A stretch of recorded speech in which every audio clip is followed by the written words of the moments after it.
سلێمانی شاری ڕۆشنبیرانی سلێمانی گۆڕەپانی هەڵمەت و قوربانی شانۆی هونەر و هونەرمەندانی هەردەم پایتەختی ڕۆحی کوردانی لانکەی شۆڕش و گشت بەرخودانی جێی شۆڕە سوار و لانەی مەردانی ماڵی جوامێران ڕەسەن نەژادی ئاڵا هەڵگری ڕێگەی ئازادی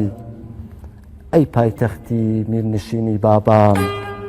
تۆی هێلانەی نووسەر و ئەدیبان ئاوەدانکارت برایم پاشا بوو وەک شێری ئازا لە پاڵ شاخا بوو لە قەلات چۆلانەوە شای میرنشین هات بۆ سلێمانی کرد بە شانشین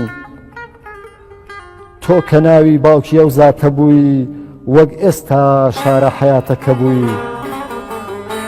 نەخشا بووی لە ئەموستیلەی مۆزە فەرهەنگێکی بۆ ئەمگەل و هۆزە دڵی دەوڵەتی شێخی حەفیدی ناحەسترسێنی بەشکە و ڕەسیدی ڕوبەڕووی حوکمی ئینگلیز بوویتەوە نەتێژوە کۆیلا موفلیس بیتەوە لەگەڵ پڕشکی یەکەم جەنگی کەنداو حکومەتی کورد بوو بە مێژوو ڕووداو شاری ڕەشەبا بوو بەدەمباوە شاری جوانپۆشی و مۆدێل و باوە نالی و سالم و کوردین سێکوچکەی شار قوتابخانەی شاعیرانی گوڵبەزار سلێمانی شی و گرد و تەپۆڵکە شێخای مەڵکەندی بوو خات و مەلکە کەمەری شار مەڵکەندی و کانیاسکان چوارباغ سەرشەقام دەرگەزێن جوولەکان بەگردی جۆگە و گۆیژەی کۆنەوە 76 لادەی وەک خەلیفاوە بە کەندە سوورە و کانی گۆمەوە وەک پەڕەی گوڵان دەگەشانەوە سلێمانی شاری یادگاریەکانە